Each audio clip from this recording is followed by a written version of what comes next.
Before I proceed with the media review, I would like to pay a tribute to the former president, Professor John Evans Atta Mills, whose unfortunate demise occurred on this very day, 24th of July, 13 years ago. Mr. Speaker, may his gentle soul rest in perfect peace. Mr. Speaker, I beg to move that this House approves the mid-year fiscal policy review of the budget statement and economic policy of the Government of Ghana for the 2025 financial year. Right Honorable Speaker, I'm back to the House today with deep sense of duty and optimism to present the mid-year fiscal policy review of the 2025 budget statement and economic policy of government on behalf of His Excellency President John Dramani Mahama. Mr. Speaker, this presentation is in line with Section 28 of the Public Financial Management Act 2016, Act 921. Mr. Speaker, I respectfully request the entire mid-year fiscal policy review to be captured in the Hansard while I present the highlight. Mr. Speaker, this review is more than a fiscal update.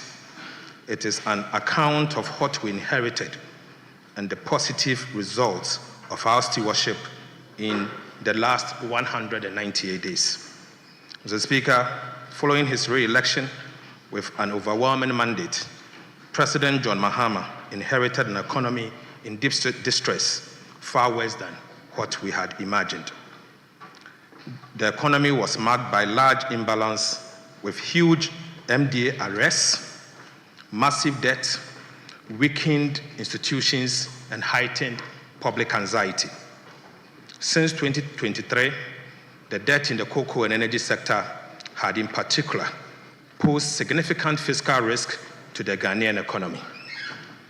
The Ghanaian private sector and the business community looked on in despair.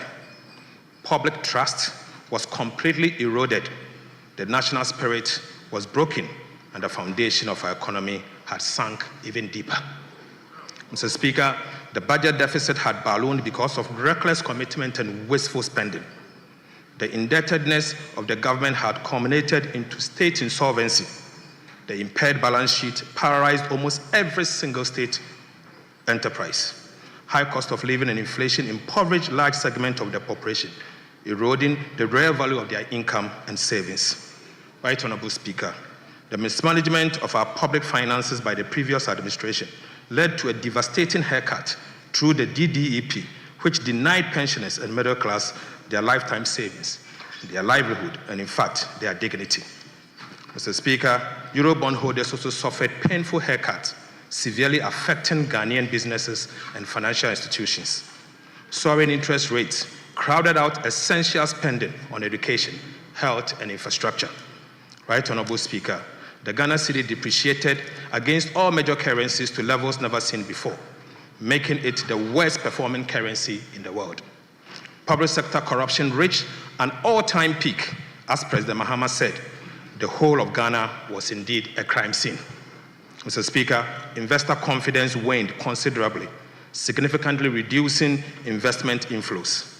The public debt reached unsustainable levels. The unemployment situation worsened, which made it difficult for Ghanaians to find decent jobs. Many micro, small, and medium enterprises collapsed under the weight of economic mismanagement.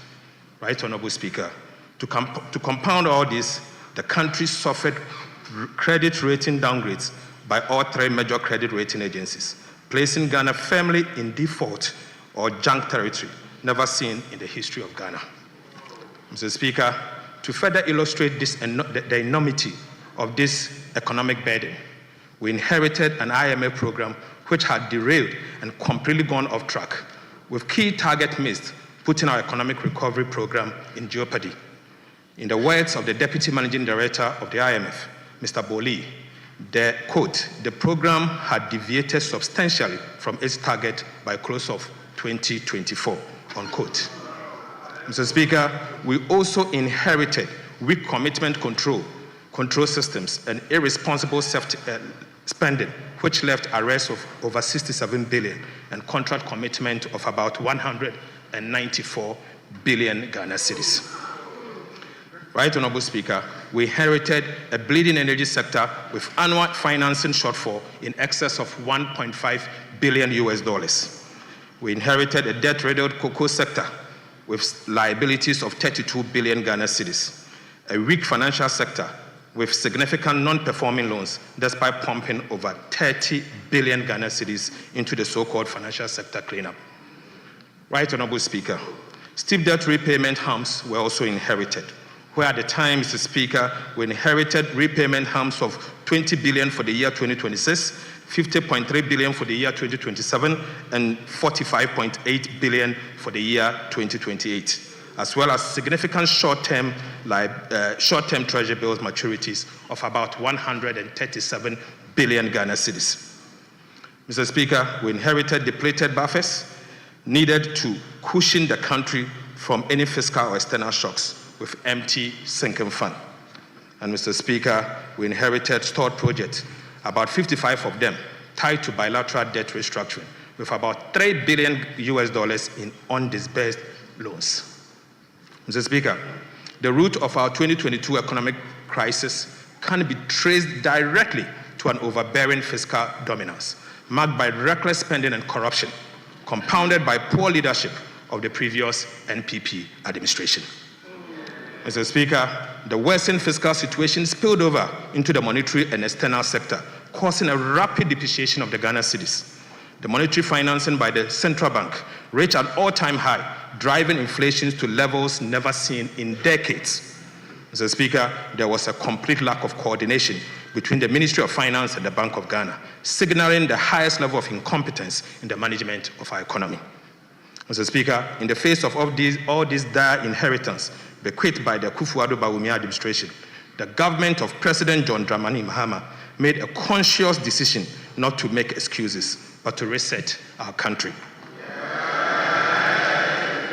We chose the path of structural reforms and transformation. We set out to reset our economy, restore good governance, and policy credibility. We renewed our social contract with the Ghanaian people and redefined national priorities by being deliberate in both our policy choices and approach to economic management. At the very onset, we organized the National Economic Dialogue and the National Education Forum. Mr. Speaker, we held direct engagement with key groups and stakeholders, including market women, trade unions, youth organizations, and traditional leaders. Mr. Speaker, you may recall that clear policy measures were outlined in the 2025 budget presented to this House in March this year. In our new economic model, Mr. Speaker, we tightened fiscal discipline without compromising social spending. Right, Honorable Speaker, the recent IMF Executive Board affirmed this new economic management model, noting that faced with large policy slippage and reform delays at end 2024, the new NDC administration had taken bold corrective actions to maintain the program on track.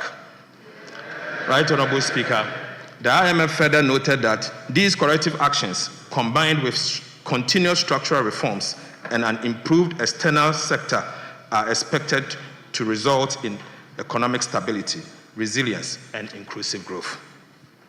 Mr. Speaker, we streamlined and increased investment in education, health, agriculture, and infrastructure, as well as employment. In fulfillment of our major manifesto pledge, we established the Ghana Gold Board through Act 1140 to accumulate foreign exchange to support the stability of the Ghana cedi. We have restored coordination between the Ministry of Finance and the Bank of Ghana to ensure a cohesive and integrated approach to economic policymaking across relevant institutions. Mr. Speaker, in less than 200 days, we have brought back clarity, certainty, stability, and purpose to our economic policy direction. Right, Honorable Speaker, we have made significant progress. The signs of recovery are obvious, evident, noticeable, visible, tangible, and they are being felt. Mr. Speaker, Ghana's fiscal position has significantly improved. The primary balance on commitment basis posted a surplus of 11.1% of GDP at the end of June 2025, beating the ambitious 0.4% surplus target for the same period. Right, Honorable Speaker, the overall fiscal deficit on commitment basis was 0.7% of GDP, outperforming the target of 1.8% at the end of June 2025. Mr. Speaker, inflation has reduced significantly from 23.8% at the end of December 2024 to 13.7% at the end of June 2025. Mr. Speaker, it's important to note that this is the lowest since December 2021 and marks 6 months of continuous decline. Interest rates are declining with a drastic drop in Treasury bill rates. The 91-day Treasury bill rate has reduced from 27.73 in December 2024 to 14.73 in June 2025, a decline of over 1,300 basis points. Mr. Speaker, the 182-day T-bill rate has reduced from 28.43% in December 2024 to 15.34 in June 2025, a decline of another 1,300 basis points. Mr. Speaker, the 364-day T-bill rate has also reduced from 29.95 in December 2025 to 15.76 in June 2025, marking a decline of over 1,400 basis points. Gross international reserves has significantly improved, Mr. Speaker. The Bank of Ghana accumulated $11.12 billion, covering 4.8 months of import at the end of June 2025. And this compares to $8.98 billion, covering a 4 months of import as at end December 2024. Mr. Speaker, the Ghana cedi has demonstrated exceptional resilience and strength in recent months. At the end of June 2025, the Ghana cedi appreciated by 42.6% against the US dollar, 30.3% against the British pound, and 25.6% against the euro. This is a significant reversal compared to the same period in 2024 when the cedi depreciated by 18.6%, 17.9%, and 16.0% respectively.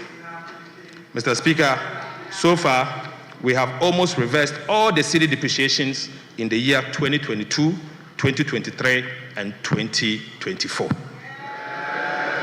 Mr. Speaker, it is important for us to note that it is the first time that this level of appreciation has been recorded in the 60 years history of the Ghana cedi. Rating agencies, which once classified our sovereign creditworthiness as junk, are beginning to upgrade our ratings. Fitch Ratings upgraded Ghana's long-term foreign currency issuer default rating to B- with a stable outlook from restricted default on the 17th of June 2025. The IMF program is back on track with the successful conclusion of the 4th review by the IMF Executive Board on the 7th of July 2025, which immediately triggered the disbursement of 367 million United States dollars. Right, Honorable Speaker, beyond the numbers, this is a story of sound leadership, better economic management, and a restoration of hope to a nation once in despair. Let me, on behalf of the President John Mahama, sincerely thank the people of Ghana for their trust, patience, and continued support. We do not take your sacrifice for granted. Mr. Speaker, this government did not come to simply manage the decline. We came to reverse it and reset our country. The gains of these first 6 months are just the beginning. Mr. Speaker, these early successes only encourages us to stay the focus, stay disciplined, and continue to do more for the people of Ghana. There is still a long road ahead, but our steps are now steadier. Our direction clearer, and the national spirit has been lifted with the gradual restoration of hope in our democracy. We have moved from promises to purpose, from ineptitude to action, and from distress to relief. Mr. Speaker, we have established policy credibility and restored credit worthiness.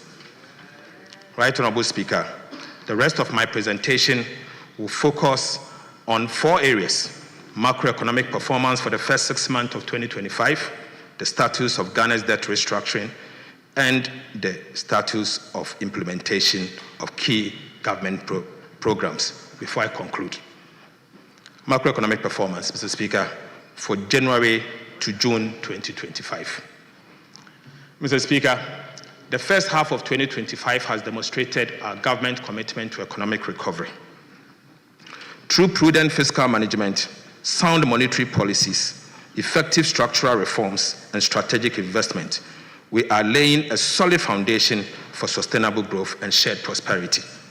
To put the assessment of the economy in the first half of 2025 in a proper perspective, it will be useful to restate the ambitious yet attainable macroeconomic target we set for ourselves for the year 2025. Mr. Speaker, we set for ourselves an overall real GDP growth of at least 4%, non-oil real GDP growth of at least 4.8%, end-year inflation rate of at least 11.9%, primary balance on commitment basis at a surplus of 1.5% of GDP, and gross international reserves covering not less than 3 months of import cover. Right Honorable Speaker, I now take you to the real sector. Mr. Speaker, despite global economic uncertainties, Ghana's economy demonstrated robust growth. In the first half of 2025, the economy expanded by 5.3%, up from 4.9% in the same period of 2024, marking the highest first quarter growth since 2020. The agriculture sector led this growth with a remarkable 6.6% increase, about 3 times the growth in the first quarter of 2024. The agriculture sector growth contributed 26.4% of the overall first quarter growth. The fishing subsector grew the most at 16.4%. Mr. Speaker, the service sector constituting the largest share of the economy of 46.8% grew by 5.9% and contributed 47.9% to the overall first quarter growth, with information and communication technology leading the growth in the sector at 13.1%. Industry grew by 3.4% in the first quarter of 2025, contributing 20.6% to the overall first quarter growth. Manufacturing also posted an impressive growth of 6.6%. Right Honorable Speaker, non-oil GDP growth, the real sector, also picked up strongly, growing at 6.8% in the first quarter of 2025, compared to the growth rate of 4.3% in the same period in 2024. Importantly, Mr. Speaker, the non-oil GDP growth is the highest since 2018.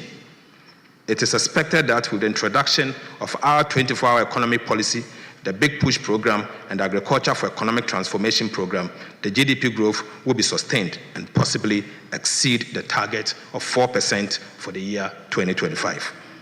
Mr. Speaker, I now take you to prices. Right Honorable Speaker, we pledge to pursue the following to reduce inflation. We pledge to implement aggressive fiscal consolidation drive aimed at reducing the fiscal deficit and borrowing. Mr. Speaker, we pledge to stabilize the exchange rate to reduce inflation on items that rely on the exchange rate for pricing, such as fuel, transportation, imported sugar, rice, and cooking oil. We pledge to implement policies that target items with large weight in the CPI basket, such as transportation and utilities, to reduce their prices.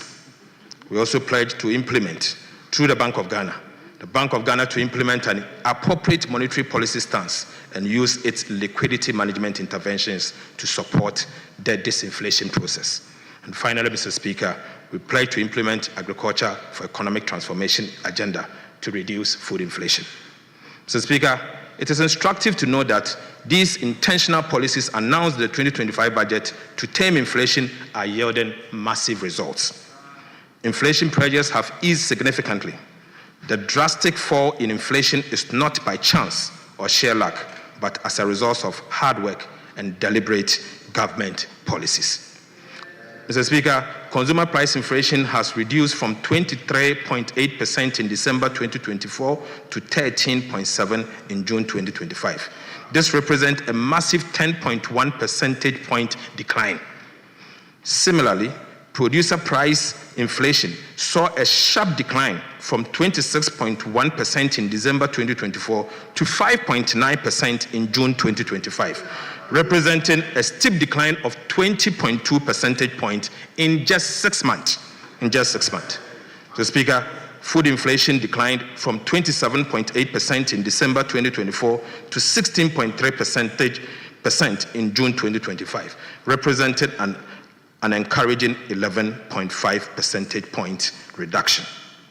Non-food inflation also declined from 20.3% in December 2024 to 11.4% in June 2025, representing 8.9 percentage point reduction.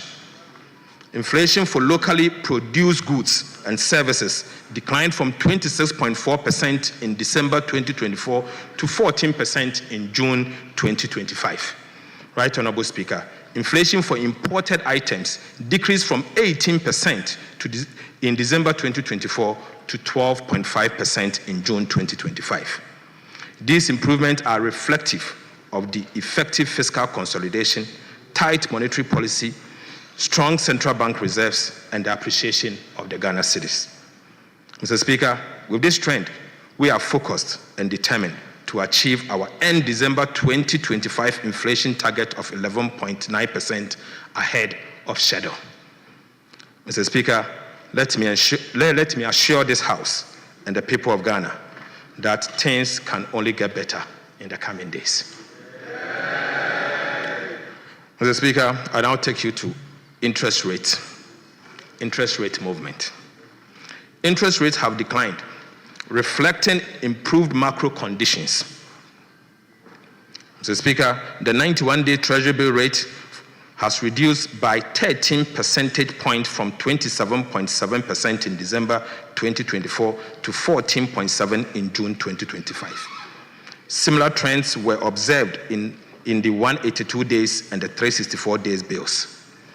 The 182-day Treasury bill rate decreased by 13.1 percentage points from 28.43 in December 2024 to 15.34 in June 2025. The 364 Treasury bill rate also declined by 14.19 percentage points from 29.95 in December 2025 to 15.76 in June 2025. The average lending rate decreased from 30.3% in December 2024 to 27% in June 2025.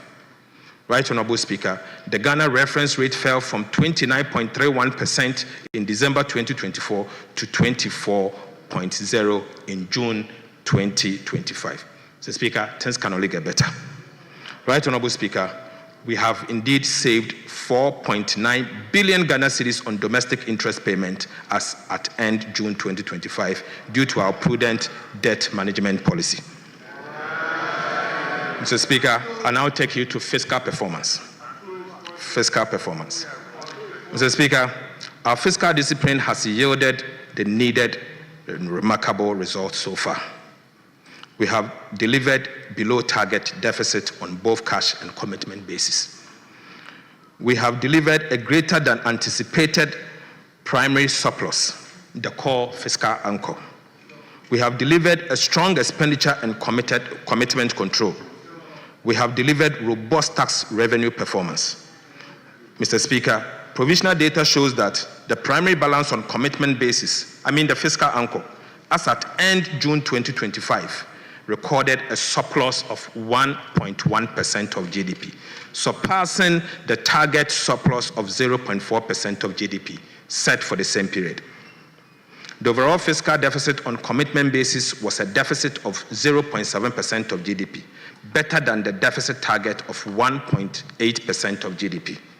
Mr. Speaker, on cash basis, the overall balance recorded a deficit of 1.1% of GDP. This is significantly better than the projected deficit target of 2.4% of GDP. The primary balance on cash basis turned surplus at 0.7% of GDP against a projected deficit of 0.2% of GDP. The non-oil tax revenue, net, exceeded target by about 787 million Ghana cedis. Corporate income tax exceeded target by 555.3 million, representing 2.9% above target. Mineral royalties exceeded its target by 143 million. Mr. Speaker, unfortunately, import duties fell short of target by 1.6 billion. Expenditures were contained at 109.7 billion Ghana cedis, or 7.8% of GDP. This was 14.3% below the program amount of 128 billion, or 9.1% of GDP, reflecting strong expenditure control. Mr. Speaker, primary expenditure on non-interest expenditure on commitment basis amounted to 84.3 billion, or 6.0% of GDP. This is an improvement of about 13.3 billion over the target of 97.5 billion, which is 7% of our GDP. Mr. Speaker, interest payment amounted to 25.4 billion, which is 1.8% of GDP. This is below the target of 30.5 billion, which is 2.2% of GDP. And this was mainly due to lower domestic interest payment. Domestic interest payment amounted to 21.6 billion against a target of 26.5 billion, representing a reduction of 4.9 billion Ghana cedis, mainly on account of lower than planned domestic borrowing and the decline in the T-bill rates. Mr. Speaker, external interest payment amounted to 3.8 billion Ghana cedis against a target of 4 billion, due mainly to the appreciation of the Ghana cedis. Other expenditure, mainly comprising energy sector levies, transfers and energy sector payment shortfalls, amounted to 11.4 billion Ghana cedis, or 8% of GDP. This was 12.7% below the target of 13.1, or 0.9% of GDP for the same period. Right Honorable Speaker, arrest clearance amounted to 4.8 billion Ghana cedis. It is important to know that there was no build-up in arrests payable during the period under review, signaling strong commitment control and fiscal discipline. Mr. Speaker, we are very different from our friends that decided to flee from this chamber. Mr. Speaker, the deficit was largely financed from domestic sources, with net domestic financing of 13.1 billion, well below the 18.7 billion target. The net foreign financing was 2.8 billion, mostly from the utilization of the 4.5 billion IMF disbursement. Mr. Speaker, between 1st of January to 6th of January, the IMF disbursement of 4.5 billion was spent before the Mahama administration took office, just in 6 days. Mr. Speaker, project loan disbursement was 2.4 billion Ghana cedis. Mr. Speaker, even though Ghana is relying on the domestic market for financing, we have borrowed less than we planned, signifying strong expenditure control and fiscal discipline. Right Honorable Speaker, this is a strong signal to the investor community and all stakeholders that the needed fiscal consolidation is happening here in Ghana, and it will be sustained. Right Honorable Speaker, Ghana is back on the international scene. Mr. Speaker, exchange rate development. Right Honorable Speaker, government commitment to implement the following measures, committed to implement the following measures to stabilize the exchange rate. Mr. Speaker, we committed to establish the Ghana Gold Board to enhance the generation and accumulation of foreign exchange to support the stability of our currency. Mr. Speaker, we committed to pursue strong fiscal consolidation through the reduction in public sector spending and the fiscal deficit to reduce the pressures on the exchange rate. Mr. Speaker, the Bank of Ghana also committed to implement appropriate FX forward auction to support the stability of the cedi. And Mr. Speaker, finally, we committed that the 24-hour economy and accelerated export development program will boost local production and reduce reliance on export. Right Honorable Speaker, let me state emphatically that these deliberate policies announced in the 2025 budget to stabilize the Ghana cedi are yielding massive results.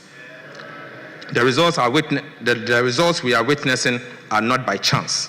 They are the fruits of hard work, discipline, and intentional policies. Mr. Speaker, the cedi performance in the first half of the year 2025 has been impressive. The Ghana cedi experienced significant appreciation against all major trading currencies in the first 6 months of 2025.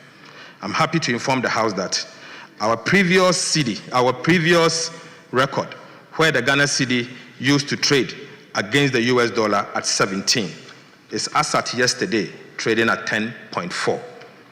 Mr. Speaker, similarly, the Ghana cedi, which was once trading at 21 cedis to the British pound, was trading at 14.1 as at yesterday, 23rd July 2025.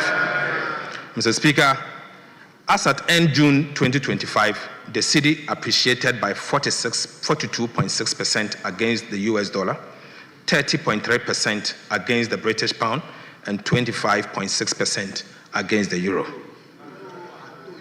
This is a significant improvement over the cedi depreciation of 18.6%, 17.9%, and 16.0% against the US dollar, British pound, and the euro. Mr. Speaker, I repeat, so far, we have almost reversed all the cedi depreciation in 2022, 2023, and 2024. This level of appreciation has never happened in the history of our country. Mr. Speaker, Right Honorable Speaker, fellow citizens, Ghana cedi no apeke. Cedi no apeke. Mr. Speaker, these gains are largely due to strong fiscal consolidation, tight monetary policy, improved external sector balance, renewed investor confidence, positive market sentiment, credit rating upgrades, and successfully securing staff-level agreement and subsequently the board-level approval of the fourth review of the IMF program. Right Honorable Speaker, the cedi rebound signals that Ghana's economic foundations are once again beginning to firm up. Sustaining this stability will require continued fiscal discipline, supportive monetary policy, strong liquidity sterilization, robust reserve accumulation, supported by activities of the Ghana Gold Board, and credible implementation of structural reforms. Mr. Speaker, I now take you to the external sector. Right Honorable Speaker, our external sector has shown remarkable improvement in the last 6 months. Gross international reserves reached $11.12 billion by June 2025, covering 4.8 months of imports, up from $8.98 billion in December 2024, equivalent to 4% 4 months of import cover. Mr. Speaker, in just 6 months, even before the IMF and World Bank disbursement, in fact, without external borrowing, we have added $2.14 billion to the country's gross international reserves. Right Honorable Speaker, trade surplus increased from $1.37 billion in June 2024 to $5.57 billion in June 2024, representing a whopping 306.6% increase just in 6 months. Mr. Speaker, this was driven by strong exports, particularly in gold, cocoa, and controlled imports. Mr. Speaker, the current account surplus improved significantly to a provisional $3.44 billion by June 2025 from $28.11 billion in June 2024. Provisional net capital and financial inflows reached $937.58 million in June 2025, indicating renewed investor confidence. Mr. Speaker, I take you to monetary and the financial sector development. Right Honorable Speaker, monetary indicators point to a sustained monetary expansion. Credit to the private sector increased by about 31.3% in June 2025. Reserve money growth moderated, and M2 growth remained consistent, supported by increased deposit mobilization and improved net foreign asset. Net domestic asset growth slowed, while net foreign asset surged, indicating a shift in liquidity drivers towards external inflows. Right Honorable Speaker, I take you to the recapitalization of the National Investment Bank. Mr. Speaker, you may recall that I updated this House during the 2025 budget presentation on the restructuring and recapitalization of the National Investment Bank, our NIB, as one of the critical reforms in the financial sector that should have been delivered in 2024. Unfortunately, Mr. Speaker, after spending a whopping $30.3 billion in the so-called financial sector cleanup exercise, the previous NPP administration left NIB in dire straits, with a capital adequacy ratio of a negative 53.13% by end of June 2024.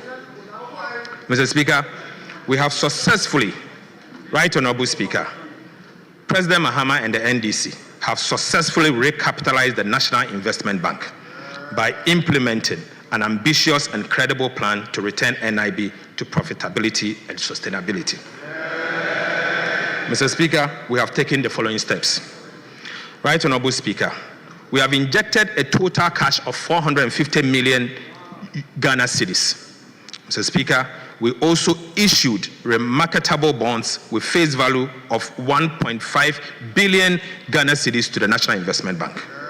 Mr. Speaker, we transferred 500 million Government of Ghana shares in the Nestle Ghana Limited to the National Investment Bank. Right Honorable Speaker, these transfers have significantly improved the capital adequacy ratio from negative 53.13% at the end of December 2024 to a positive 23% in May 2025.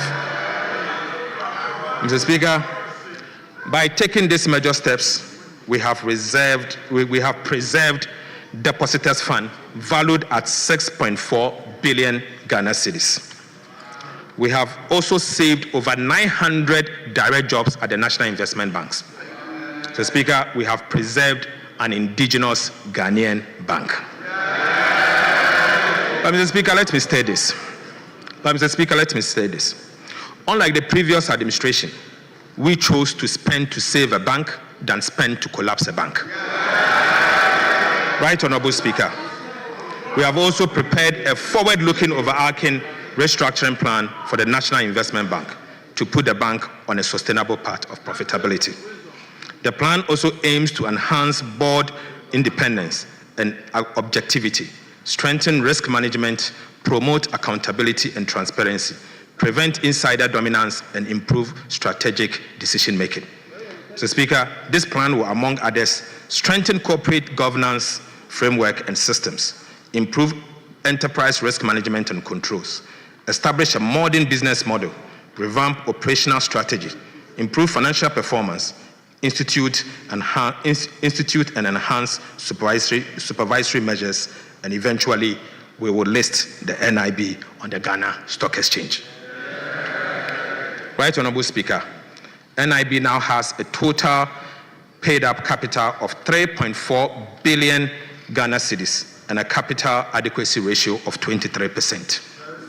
Mr. Speaker, on behalf of the President, I want to use this opportunity to assure the people of Ghana and depositors that our indigenous bank, the National Investment Bank, is now prime for business. More importantly, Mr. Speaker, NIB is back. NIB is now liquid. NIB is now safe. NIB is fully capitalized.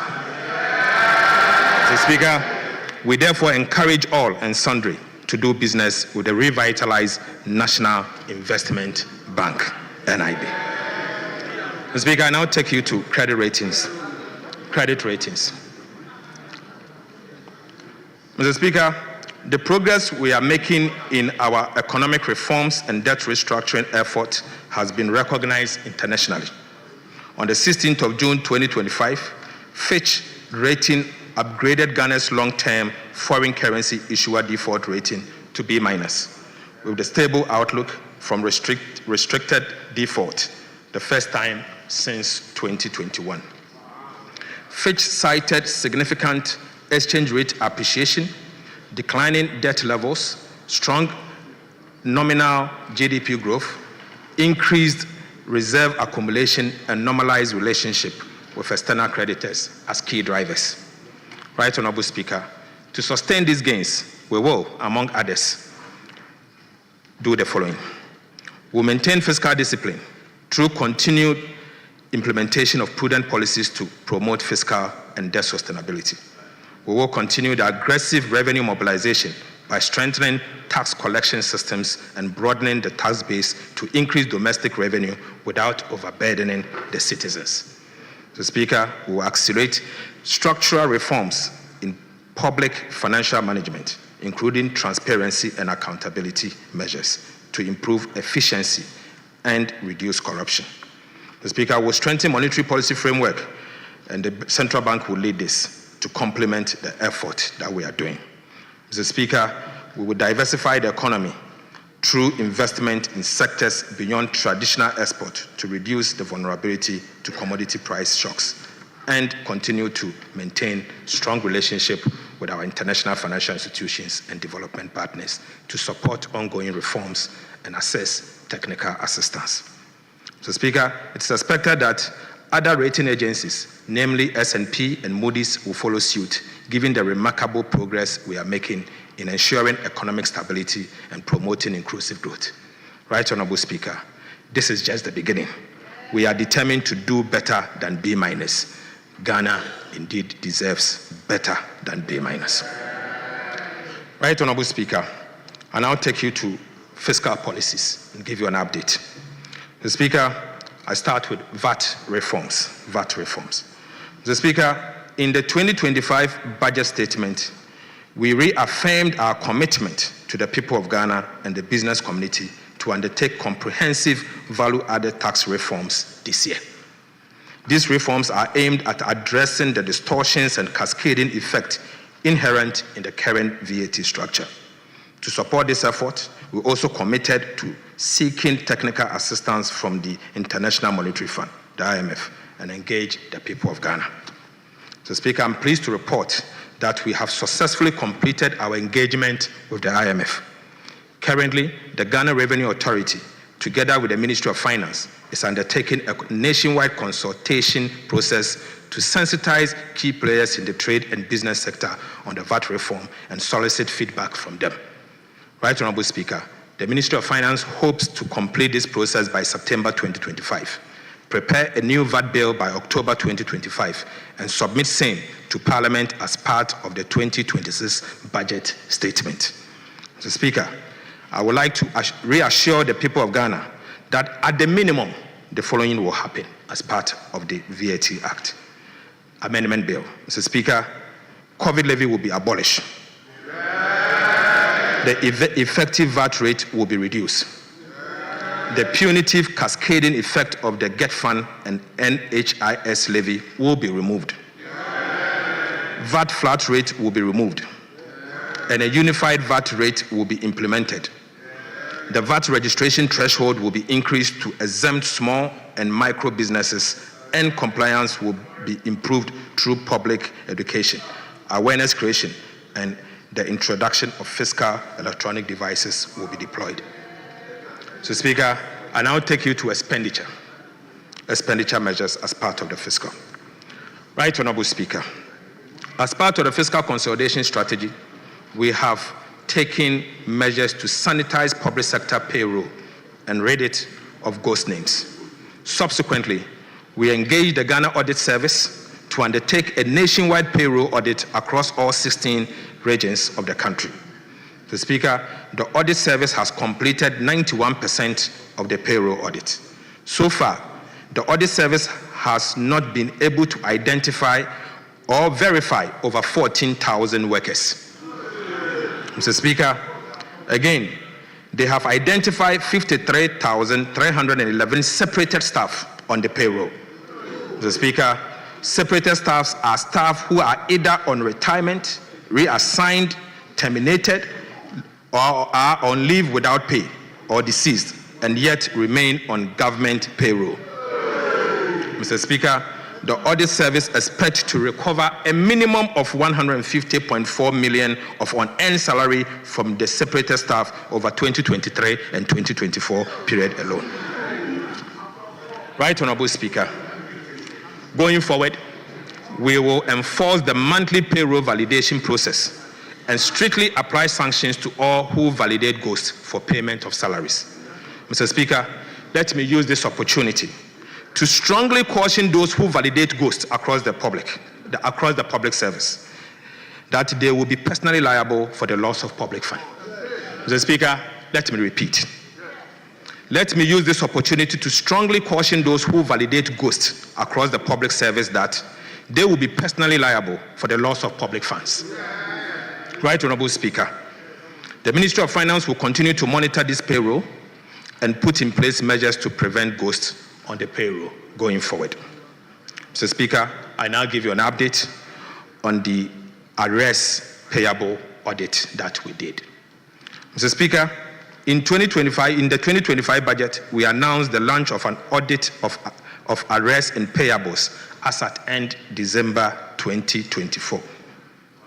The Ghana Audit Service partnered with EY and PwC to undertake this audit.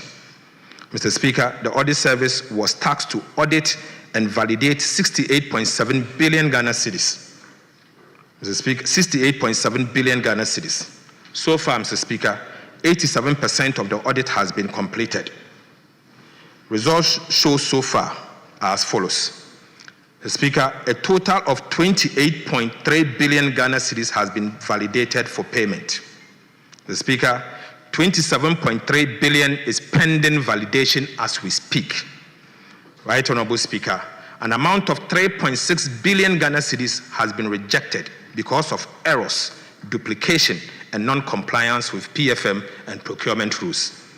The Speaker, of this amount, 562.6 million is without adequate supporting document. So Speaker, the outcome of this audit will blow your mind.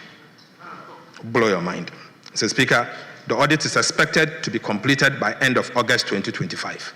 Once finalized, we will update the House on the findings and outcomes. Mr. Speaker, I now take you to update on the IMF program. Update on the IMF program. Right Honorable Speaker, Ghana remains on track on the implementation of the IMF program. A staff-level agreement was reached during the fourth review mission in April 2025, and we received executive board approval on the 7th of July 2025.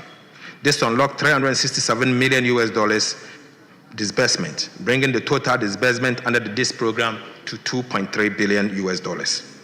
The fifth review, which is scheduled for September 2025, will be based on June 2025 data. Mr. Speaker, I'm comfortable that Ghana is on course to achieve most of the target for the fifth review. Mr. Speaker, I now take you to public debt development. Public debt development. Right Honorable Speaker, our commitment to fiscal discipline, through prudent debt management and exchange rate appreciation has resulted in a significant improvement in Ghana's debt profile. Public debt reduced from 726.7 billion as at end December 2024 to 613 billion as at end June 2025. Mr. Speaker, Ghana's public debt reduced by 113.7 billion Ghana cedis in 6 months. Mr. Speaker, for the first time in Ghana's history, there is a negative 15.6% rate of debt accumulation. Right Honorable Speaker, Ghana's public debt to GDP ratio as at end June 2025 was 43.8% from the 61.8% of end December 2024. Mr. Speaker, Ghana's public debt as a percentage of GDP reduced by 18% of GDP in the last 6 months. Ghana's foreign debt as a percentage of total public debt declined from 57.4% as at end December 2024 to 49% by end June 2025. Mr. Speaker, this has significantly improved Ghana's debt sustainability. Mr. Speaker, I now take you to update on debt restructuring. update on debt restructuring. Right Honorable Speaker, government remains committed to restructuring our bilateral and commercial debt under the G20 Common Framework. On the 24th of June 2025, the House approved an indicative terms of the Memorandum of Understanding between Ghana and Official Creditors Committee. On behalf of His Excellency the President, I wish to thank this House for swift action which has enabled Ghana to begin negotiation for the signing of bilateral agreement with each of the creditor countries. We are ready to sign the agreement with two countries as at tomorrow. Mr. Speaker, it is expected that 4 agreements will be signed by close of tomorrow. First, we'll sign with France, and the second will sign with another country yet to be confirmed. Mr. Speaker, on the commercial debt restructuring, we have signed non-disclosure agreement, NDAs, with some commercial lenders, in line with the government's strong commitment to honoring its debt obligation. We have made 2 debt service payments of about $700 million to our Eurobond holders. Mr. Speaker, on the domestic front, government continues to meet its commitment towards the domestic bondholders. For the first half of 2025, a total of 9.8 billion Ghana cedis was paid to coupons to DDEP bondholders, of which 3.6 billion Ghana cedis was capitalized. Right Honorable Speaker, for non-tendered bondholders, government paid a total of 1.1 billion Ghana cedis. This was the outstanding debt service as at 2024. Mr. Speaker, for the second half of 2025, an amount of 10.2 billion Ghana cedis is due as coupon payment on the DDEP bonds and 724.1 million as debt service for the non-tendered bondholders. It is important to note that government remains committed to honoring its debt service obligation, and therefore, we have made sufficient preparation towards the settlement of this debt, and bondholders should not worry, this amount will be paid in due course. Mr. Speaker, priority project under the restructured bilateral debt. Following Ghana's default on its external debt service obligation on the 19th December 2022, creditors halted disbursement of 55 bilateral projects. This resulted in several uncompleted projects dotted across the country, with a massive $3 billion in undisbursed loans. The IMF and Official Creditors Committee annual disbursement ceiling of $250 million for official creditors loan implies that it will take 12 good years to fully draw down on the undisbursed loans. Under the MOU with the Official Creditors Committee, the government of Ghana was required to submit a priority list to accommodate the $250 million annual disbursement ceiling. Right Honorable Speaker, during the presentation of the 2025 budget and economic policy of government, I informed this House that we will engage to resolve this challenge. Following the extensive engagement, government has submitted a priority list of 24 projects to the OCC and the IMF. This is expected to trigger resumption of disbursement for projects on the priority list upon the signing of bilateral agreement between Ghana and the creditor countries. We aim to ensure that all the priority projects are completed and commissioned by end 2028. Mr. Speaker, the priority projects are as follows. We are going to build a new bridge across the Volta River at Volivo. Mr. Speaker, the reconstruction of Tema Aflao Road project, phase 1. Tema Motorway Runabout through Ashiaman Runabout to Atimpoku. The construction of 14 pedestrian bridges, Kumasi roads and drainage extension. Mr. Speaker, Power Grant Interchange and the Sekondi Takoradi Township Road, phase 1. Rehabilitation of Domi Ketasi Road, Obichebi Lamte Interchange, phase 2. Bogatanga Boko Pomakrom Road, PTC Runabout Interchange Project at Takoradi. Construction of drinking water facilities in Wenchi. Sekondi Takoradi Water Supply. Modernization of Komfo Anoche Teaching Hospital. Construction of central medical stores in Tema. Efia Nkwanta Regional Hospital in Takoradi, Bolgatanga Regional Hospital, establishment of the University of Environment and Sustainable Development at Bonsu, establishment of 9 state-of-the-art technical and vocational education training center, and, Mr. Speaker, integrated e-learning laboratories in senior high schools. Mr. Speaker, that's not all. The expansion and development of existing senior high schools, renewable energy program, pilot photovoltaic system, Mr. Speaker, the renewable energy and energy efficiency program, and the construction of Takoradi Market. Mr. Speaker, finally, the Kumasi Central Market Phase 2. Mr. Speaker, the main criterion for the selection of this project was closeness to completion. As a result, projects which were over 70% complete were given priority. The resumption of disbursement for the project and its associated debt service are fully in line with our commitment under the bilateral debt restructuring and IMF program. Right, Honorable Speaker, there's no room for an increase in scope for any of the projects on the priority list as agreed upon at the IMF and the OCC. Implementing agencies must take note and comply accordingly. Mr. Speaker, I repeat, there is no room for any increase in scope for work for any of the projects on the priority list agreed upon with the IMF and the Official Creditors Committee. Implementing agencies must take note and comply accordingly. Mr. Speaker, it has come to the attention of the Ministry of Finance that a number of contractors implementing some of these 55 stalled projects have drawn down on the loans with no work done to match the amount drawn down.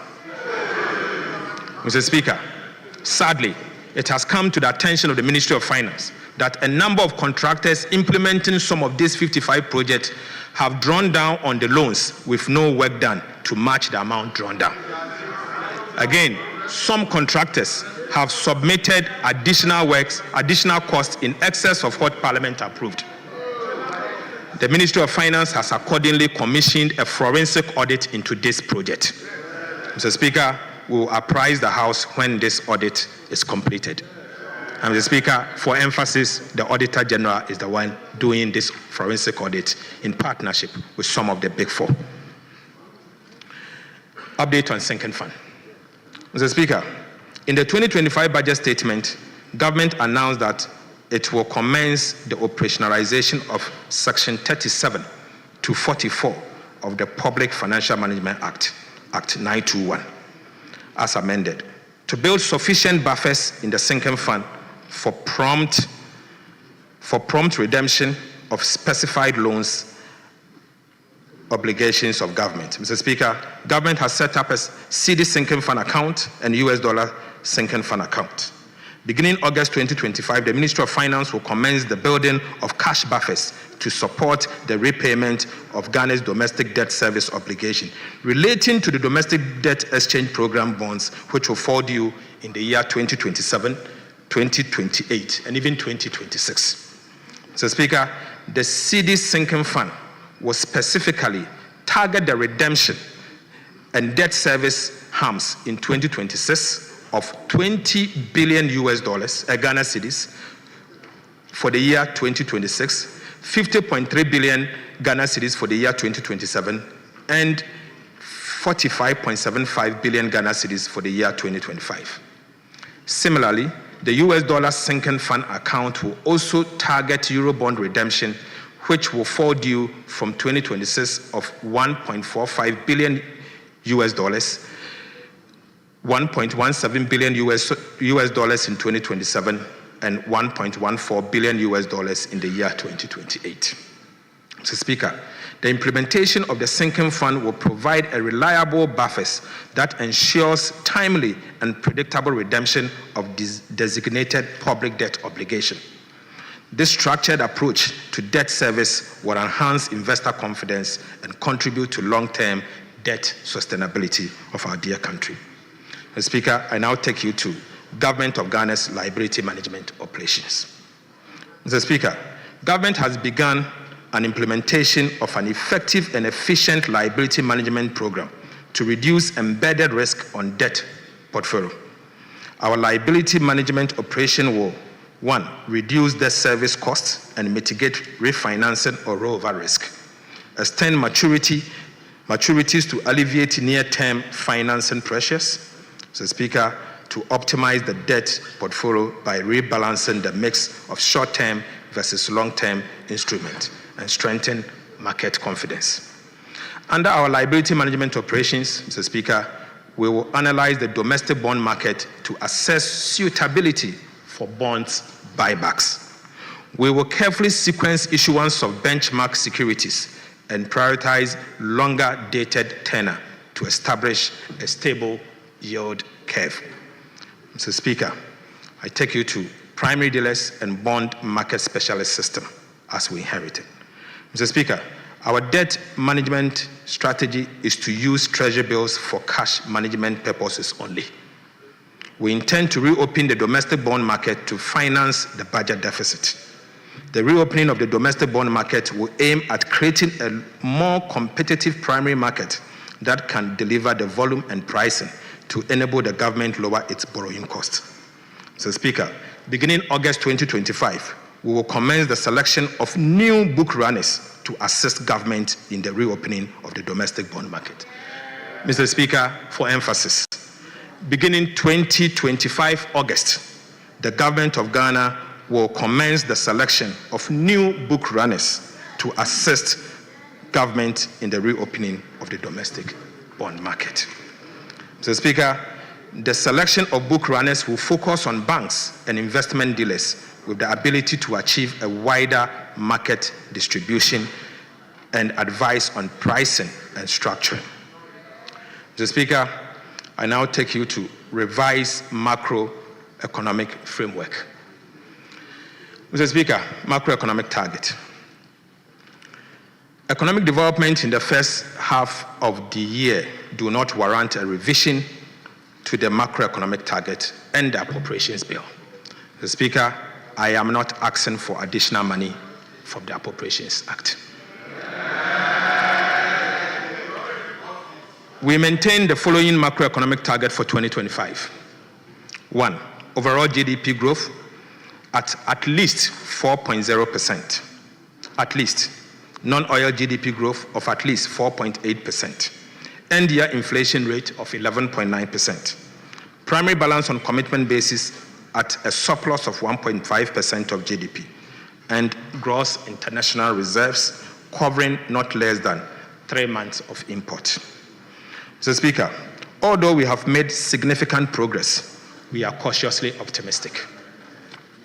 Right Honorable Speaker, despite maintaining our macroeconomic target for 2025, including the primary balance on commitment basis of a surplus of 1.5% of GDP, we are revising both revenue and expenditure projections to reflect the impact of the additional revenue from the Energy Sector Levies Amendment Act 2025, Act 1141. Revisions to revenue. Right Honorable Speaker, as a result, total revenue and grant has been revised upwards from the 2025 budget target of 227.1 billion to 229.9 billion, or from 16.2% of GDP to 16.4% of GDP. This represents a nominal increase of 1.3%. Mr. Speaker, the additional revenue of 2.9 billion Ghana cedis will come from the increase in revenues from the amendment to the Energy Sector Levies Act. Mr. Speaker, I now take you to revisions to expenditures. Mr. Speaker, total expenditure on commitment basis has been revised downwards from 269.5 billion from the original budget projection of 270.9 billion Ghana cedis. However, primary expenditures has been revised upwards to 209.6 billion from the original budget projection of 206.8 billion Ghana cedis.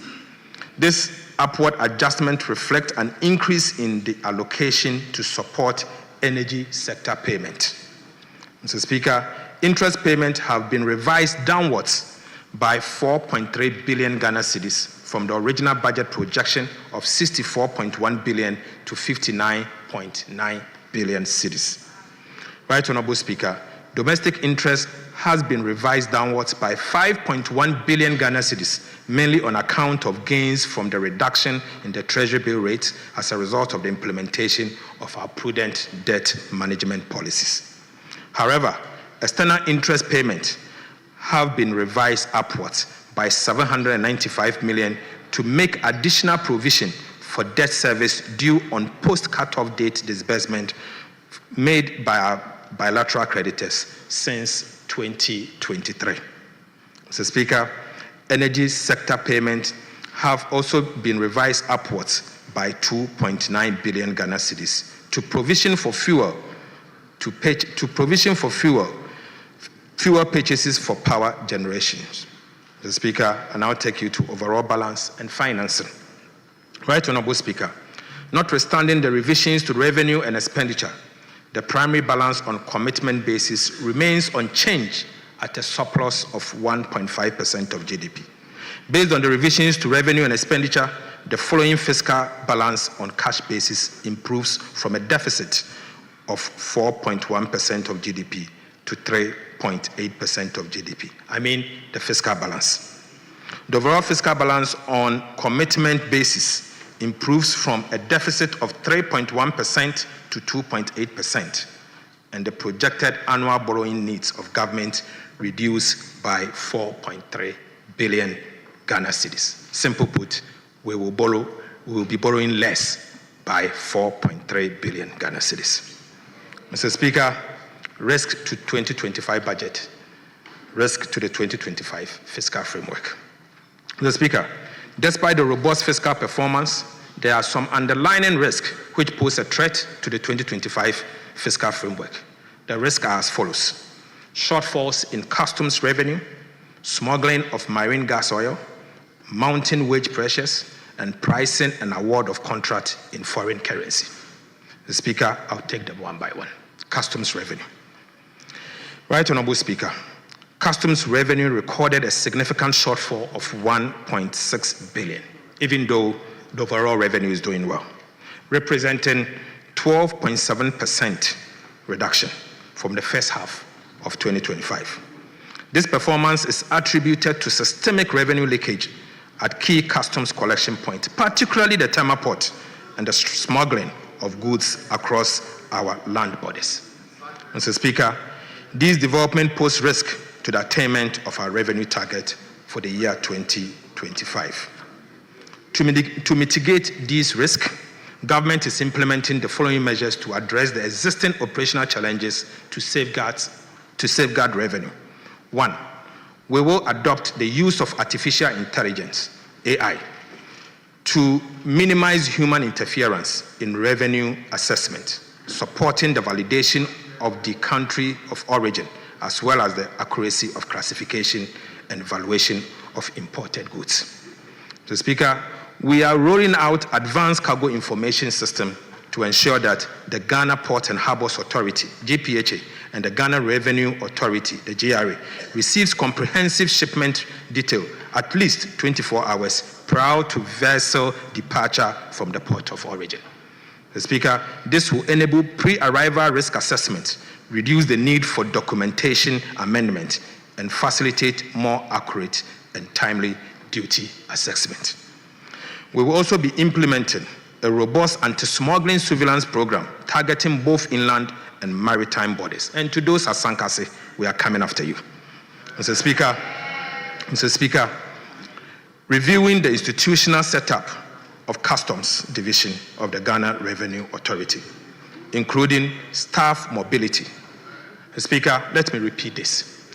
We will be reviewing the institutional setup of Customs Division of the Ghana Revenue Authority, including staff mobility, to facilitate the decentralization of customs operations. Mr. Speaker, operational risk assessment to enhance transparency and accountability of staff will be enhanced. Now I will take you to the smuggling of marine gas oil, MGO. Right Honorable Speaker, tax exemptions on marine gas oil, was introduced to support non-artisanal fishing fleet operating from Ghana. Over the years, the tax exemptions have created incentive to abuse and smuggling of MGO onto the open market, resulting in revenue losses estimated at nearly $500 million Ghana cedis every year. The government will withdraw the tax exemption to curb smuggling and stem the erosion of tax revenue, thereby reducing the fiscal risk to the 2025 budget. Mr. Speaker, I now take you to wages and salary, which happens to be the third risk to the budget. Right Honorable Speaker, we have seen some significant pressures on the compensation budget for the first half of 2025, mainly emanating from wages and salaries. Wages and salaries exceeded the target by 1.3 billion Ghana cedis for the first 6 months of the year. Mr. Speaker, the wage pressures were largely driven by last-minute recruitment undertaken by the previous MPP administration in the last quarter of 2024, especially in the areas of education, health, and security sector. Mr. Speaker, let me repeat. The wage pressures we are largely seeing are driven by the last-minute recruitment undertaken by the previous government in the last quarter of 2024, especially in areas of education, health, and the security sector. In addition, ad hoc reviews of conditions of service undertaken in previous years have distorted the single spine pay policy and further burdened the public wage. Mr. Speaker, the government is implementing the following measures to address this challenge. Number one, we'll conduct regular nationwide staff payroll audit to sanitize the payroll.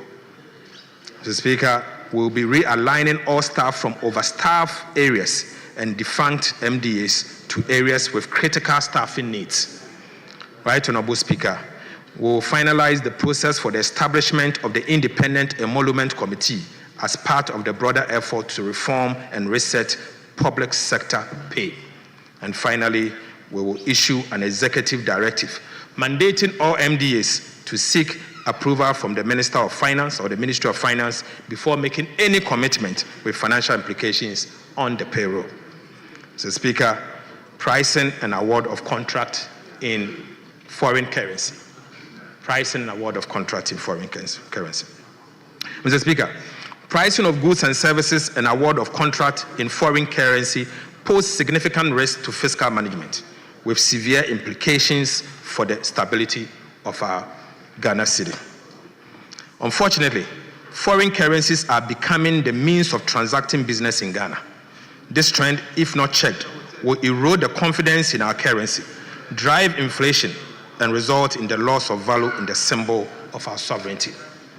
Mr. Speaker, to curb this unfortunate development, His Excellency, President John Dramani Mahama has directed that beginning today, 24th of July 2025, no contract awarded by government, irrespective of source of fund, should be denominated in foreign currency. Right Honorable Speaker. Right Honorable Speaker.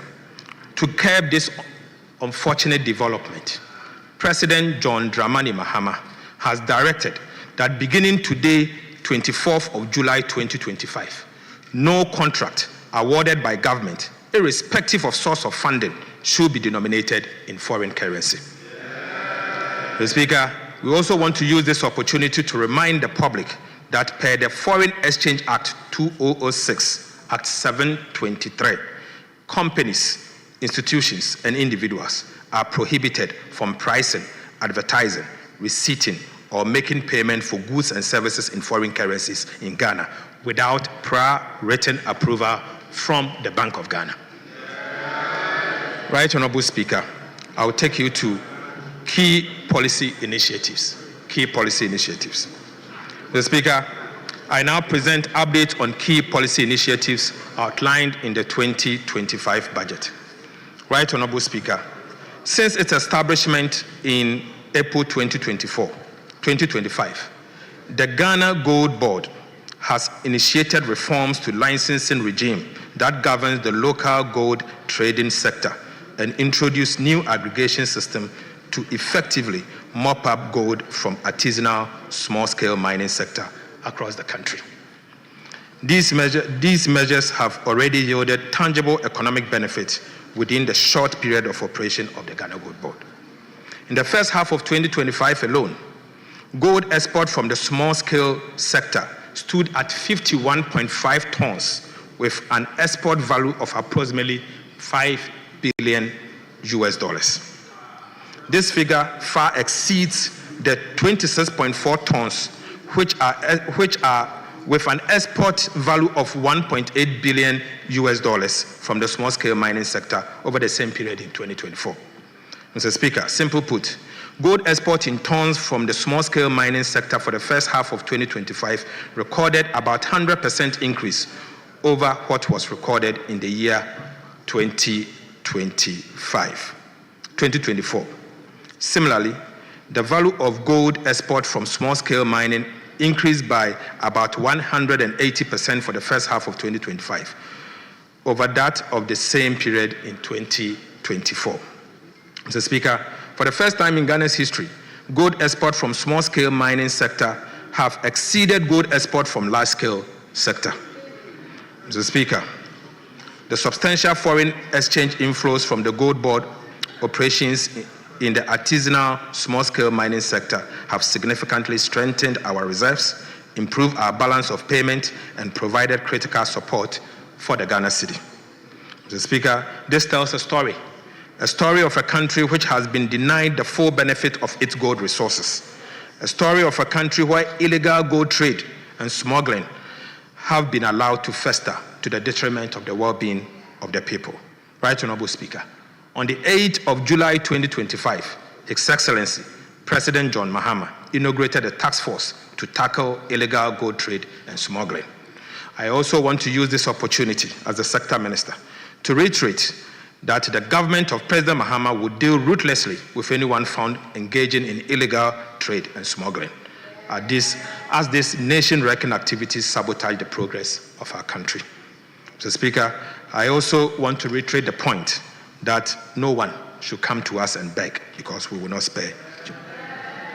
Mr. Speaker, the 24-hour economy and accelerated export development program deserves some update. Mr. Speaker, earlier this month, President Mahama officially launched the 24-hour economy and accelerated export development program, Ghana's ambitious and integrated strategy to boost production, create sustainable jobs, and modernize our economy. The 24-hour economy and accelerated export development program represent a national reset aimed at reducing import dependence, expanding domestic production, improving market access, and building a competitive, skilled workforce for a dynamic economy. Right Honorable Speaker, the anchor of the 24-hour economy and accelerated export development program is the Volta Economic Corridor, a transformational project to unlock the vast economic and environmental potential of the Volta Lake and its surrounding lands. Mr. Speaker, the Volta Economic Corridor revives and expands on Dr. Kwame Nkrumah's original vision of the Volta project as a hub for agro-industry, trade and transport, now reimagined to fit today's economic reality and regional opportunities. Mr. Speaker, the Volta Economic Corridor will be executed through the following pillars of the 24-hour economy and accelerated export development program. Right Honorable Speaker, Grow 24 will irrigate 2 million hectares of farmlands for year-round farming instead of the traditional seasonal farming. Right Honorable Speaker, Make 24 will establish agro-industrial parks for textiles, pharmaceuticals, and food processing. The Speaker, Show 24 will develop tourism clusters and hospitality hubs along the Volta Lake. And Connect 24 will turn the lake into a major inland transport route, cutting haulage costs and linking northern, southern, eastern, and western Ghana. Mr. Speaker, to support this transformative program, the Ministry of Finance will, in the 2026 budget, outline targeted incentives for the Volta Economic Corridor. These measures will be carefully designed to attract private capital, drive enterprise growth, and create decent, well-paying jobs. The Speaker, for emphasis, the Ministry of Finance will, as part of the 2026 budget, outline a targeted incentive for the Volta Economic Corridor. Right Honorable Speaker, the government will only facilitate and not dominate this ambitious growth goal. Mr. Speaker, I now take you to the big push. Right Honorable Speaker, as part of the 2025 budget, we announced the commencement of the Big Push program, a flagship initiative of President John Dramani Mahama for massive infrastructure development. Since then, the President has dedicated all Big Push budgetary allocation for the next 2 years, Mr. Speaker, and I mean all Big Push allocation for the next 2 years to improve road infrastructure. Mr. Speaker, you may recall that Parliament approved that all oil revenue and mineral royalties accrued to the budget were dedicated to the Big Push. As a result, an amount of 13.8 billion Ghana cedis was allocated in the 2025 budget for the Big Push program to be used for road infrastructure. Mr. Speaker, the Minister for Roads and Highways has spent the last 6 months of his time in office touring the whole country to assess firsthand the state of our roads. Mr. Speaker, the Ministry of Roads and Highways has undertaken studies and prepared comprehensive engineering interventions and cost estimate for roads project across the country for the Big Push program. Right Honorable Speaker, the Ministry of Finance has since issued commencement authorization for the following road infrastructure project under the Big Push program. Mr. Speaker, these are the following Big Push projects as approved by the Ministry of Finance.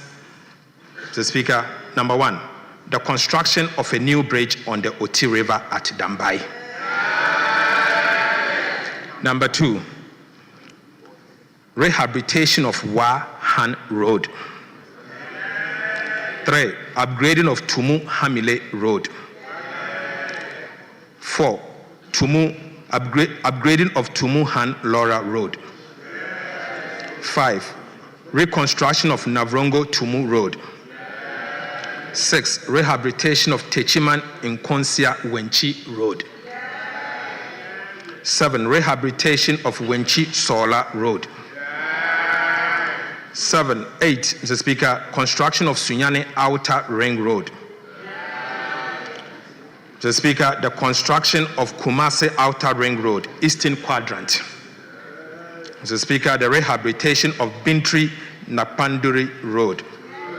Mr. Speaker, the rehabilitation of Dodo Pepeso and Kwanta Road.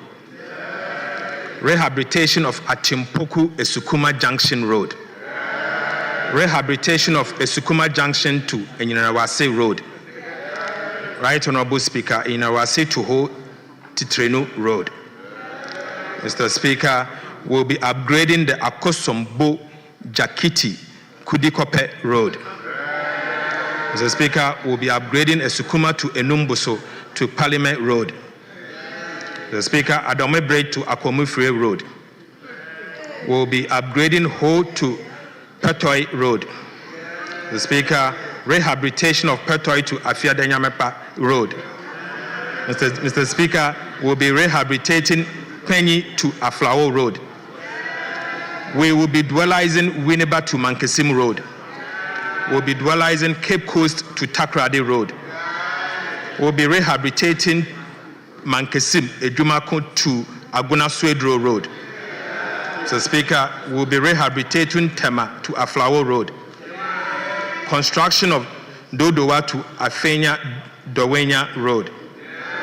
Right Honorable Speaker, we will be upgrading the Oyibi to Apollonia Afenya Road.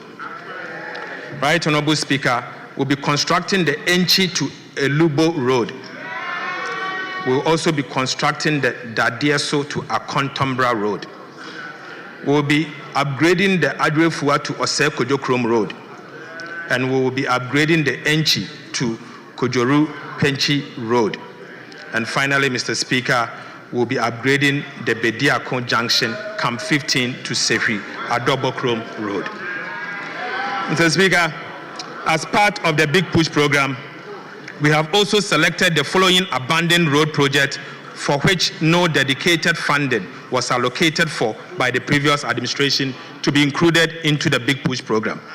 Mr. Speaker, the project are as follows: upgrading of Kasua to Winneba Road, rehabilitation of Ofanko to Insawam Road, dual carriage. Right Honorable Speaker, dualization of Takrady to Agona Junction Road. Mr. Speaker, the construction of Swami Interchange and local roads. Mr. Speaker, we'll also be constructing the National Route 18 from Wa to Han Road. And we'll be upgrading the Tumu to Chichiliga to Navrongo, including the construction of 36-meter span reinforced concrete over the Kenyibi River and 24-meter span reinforced concrete over the Bichirunu River. Right Honorable Speaker, we will be reconstructing the Navrongo to Sandema Road. Mr. Speaker, we will be rehabilitating the Tepa to Gosu Road, rehabilitating the Hohoi to Jasikan Road, and we will be rehabilitating Nkwanta to Oti Damanko Road. We will be reconstructing the Have to Hohoi Road, and we will dualize the Adenta Dodowa Road. And Mr. Speaker, to conclude, we will reconstruct the Jenejene to Sampa Road. Right Honorable Speaker, in line with Section 33 of the Public Financial Management Act, and as part of this media fiscal review of the 2025 budget statement and economic policy, I am seeking approval for these multi-year commitments. Mr. Speaker, government has also initiated comprehensive feasibility studies for 4 projects which are currently at various stages of preparation, ensuring detailed assessment of their technical, economic, and environmental viability. Mr. Speaker, the projects are as follows. Project number 1, Accra-Kumasi Expressway on a completely new alignment. Mr. Speaker, Accra Outer Ring Road, Kumasi Outer Ring Road, and Adoso Echi Amanfo Bridge to connect the Afram Prince area. Mr. Speaker, I now take you to reorganization of the Ghana Road Fund. Right Honorable Speaker, this is not all. The government of President John Mahama has also taken a decision to remodel the Ghana Road Fund and refocus it towards road maintenance. As part of this media review, and on behalf of the government, the Minister for Roads and Highways will be laying before this House a new road maintenance trust fund bill. When approved, the Road Maintenance Trust Fund Bill will replace the Ghana Road Fund. Mr. Speaker, the Road Maintenance Trust Fund will, among others, provide for a new governance architecture, provide a formula for a fairer allocation of resources, and introduce more transparency in the utilization of road fund levy and others. Mr. Speaker, government has identified 166 constituencies in dire need of road infrastructure. Right Honorable Speaker, the government has identified 166 constituencies in dire need of road infrastructure. In response, we have programmed to rehabilitate 10 kilometers of roads annually in each of these 166 constituencies across the country. Mr. Speaker, Mr. Speaker, Mr. Speaker,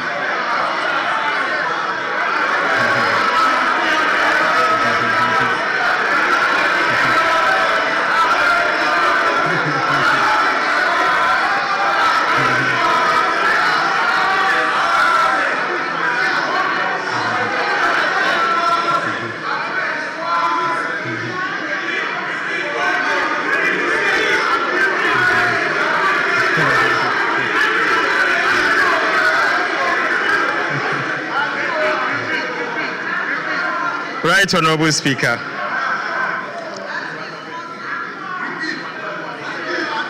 the President Mahama administration has identified 166 constituencies in dire need of road infrastructure.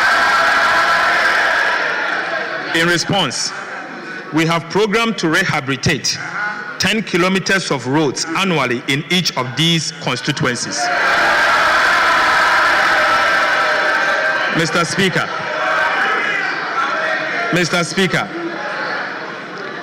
this translates to about 5,000 kilometers of road to be constructed in these 166 constituencies in dire need of road infrastructure over the next 3 years. Mr. Speaker, simple put, over the next 3 years, we'll be building 5,000 kilometers of road in these 166 constituencies. Mr. Speaker, I am pleased to inform this House that we have paid all nursing and teacher training allowances from January to June 2025. Right, Honorable Speaker, from the end of this month, July 2025, all nursing and teacher trainees will receive their allowances promptly at the end of every single month. Mr. Speaker, I'll now move to the conclusion. Mr. Speaker,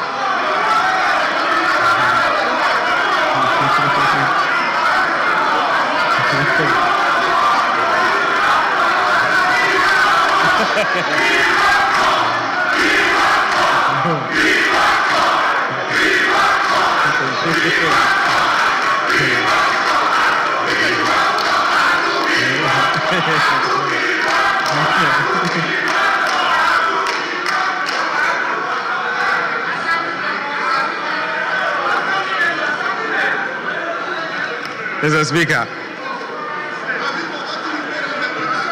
Right, Honorable Speaker.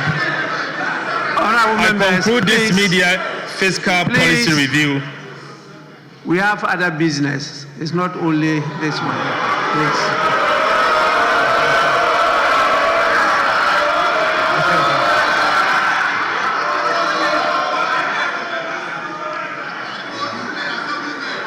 Right, Honorable Speaker. I conclude this media fiscal review with renewed hope and optimism. The last 6 months have revealed our enduring spirit, what we can collectively achieve, and our potential to rise from the brink. Upon assumption of office in January this year, we were handed an economy in deep distress, a country with dispirited citizens. Trust and faith in our leaders were at all-time low. The fundamentals were not only weak, but broken. Mr. Speaker, and the misery and suffering were palpable. Mr. Speaker, in just 6 months, in fact, under 200 days, under the decisive leadership of President John Mahama, we have begun to change the story. Mr. Speaker, President Mahama's economic management model is working. The turnaround is in sight. Mr. Speaker, the signs of economic progress are visible and measurable. Mr. Speaker, first quarter economic growth is at 5-year high. Our GDP, our debt to GDP ratio is at a 5-year low. Mr. Speaker, inflation has declined to a 4-year low. Right, Honorable Speaker, our credit rating has improved from junk to B- with stable outlook, a 2-notch upgrade and a 4-year high. Right, Honorable Speaker, we have almost reversed all the cedi depreciations in the years 2022, 2023, and 2024, with no cedi depreciation in the year 2025. Mr. Speaker, the level of the appreciation of the Ghana cedi has never happened in the history of our nation. Prices of petrol and diesel at the pump have reduced significantly to the benefit of consumers. And the price of sugar, rice, and cooking oil at a 4-year low. Mr. Speaker, the price of 25 kilogram bag of Royal Aroma rice, which used to be sold at 650 Ghana cedis in January, is now being sold for 356 Ghana cedis. Mr. Speaker, the price of a lonka of sugar, which used to be sold for 50 Ghana cedis in January, is now being sold for 44 Ghana cedis. Right, Honorable Speaker, price of 25 liter of cooking oil, which used to be sold for 980 Ghana cedis in January, is now being sold for 640 Ghana cedis. Mr. Speaker, price of konkonte, 1 sack. Price of konkonte, 1 sack, which used to be sold for 1,200 Ghana cedis in January, is now being sold for 950 Ghana cedis. Mr. Speaker, a ton of iron rods, which used to be sold at 9,400 Ghana cedis in January, is now being sold at 7,500 Ghana cedis. Mr. Speaker, onions. 1 paint bucket, which used to be sold at 120 Ghana cedis in January, is now being sold for 95 Ghana cedis.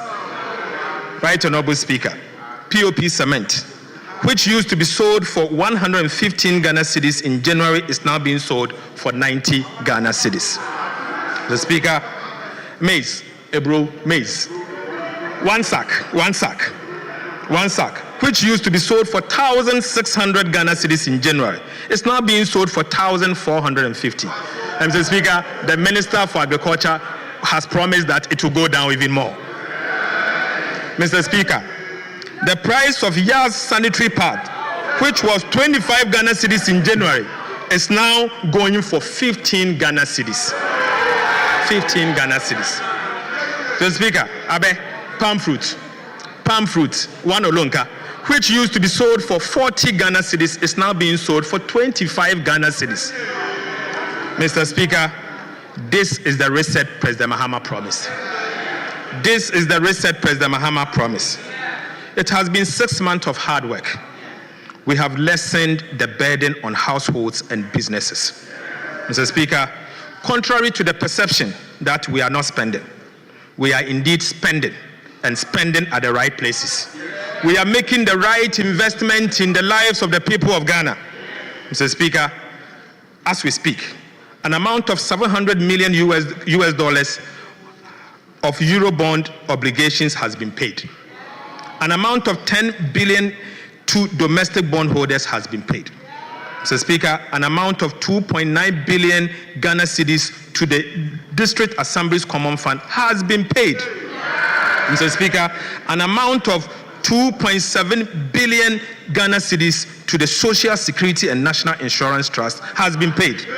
Mr. Speaker, an amount of 9.1 billion Ghana cedis to the energy sector for stable power supply has been paid.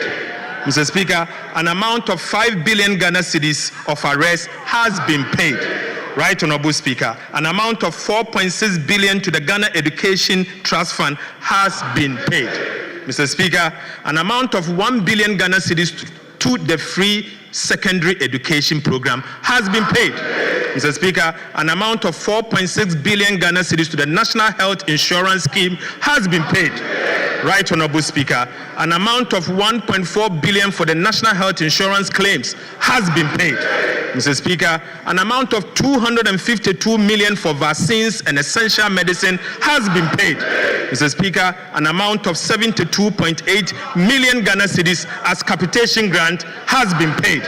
Mr. Speaker, an amount of 895 million to the school feeding program has been paid. Right, Honorable Speaker, an amount of 477 million to the LEAP beneficiaries has been paid. Mr. Speaker, an amount of 122.8 million for BECE registration has been paid. Mr. Speaker, an amount of 300 million to the no-fee stress policy has been paid. Right, Honorable Speaker, an amount of 191.7 million Ghana cedis as teacher training allowances has been paid. Mr. Speaker, again, an amount of 462.6 million as nursing training allowances has been paid. Mr. Speaker, an amount of 25 million as assembly members allowance has been paid. Mr. Speaker, an amount of 21 million Ghana cedis for National Apprenticeship Program has been paid. Right, Honorable Speaker, an amount of 34.5 million to the Jumawa program has been paid. Mr. Speaker, an amount of 2 billion Ghana cedis as goods and service to run effective and efficient government ministries, departments and agencies has been paid. Mr. Speaker, as we speak, an amount of 2 billion Ghana cedis to save the National Investment Bank has been paid. Right, Honorable Speaker? Non-interest expenditure of 84.2 billion Ghana cedis has been paid. So far, Mr. Speaker, from January to June, total cash of 114.5 billion has been paid from the consolidated fund.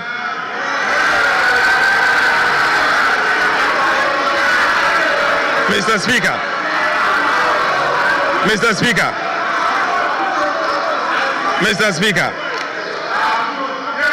Speaker, we are spending at the right places.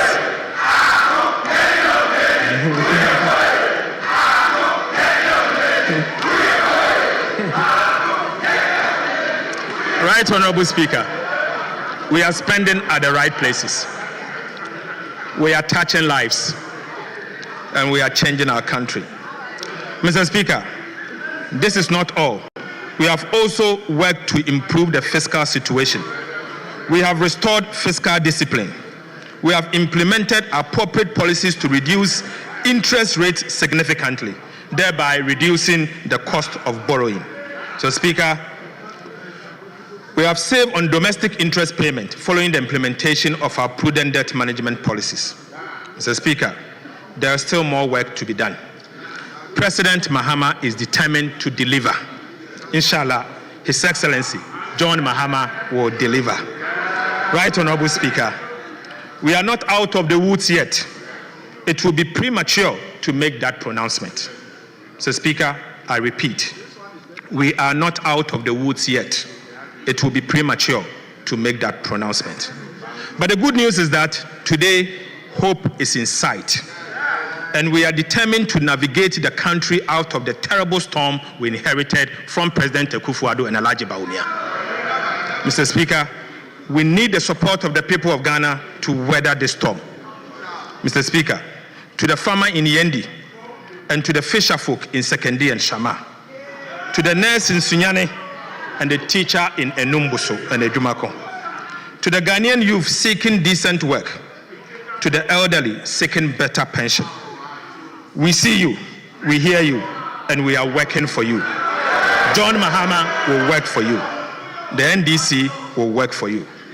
The gains we have made so far are the results of your sacrifice, your patience, our belief that change was not only necessary, but crucial. Mr. Speaker, this media review is not just a technical report. It is the story of the Ghanaian people. A story of a nation that refused to give up.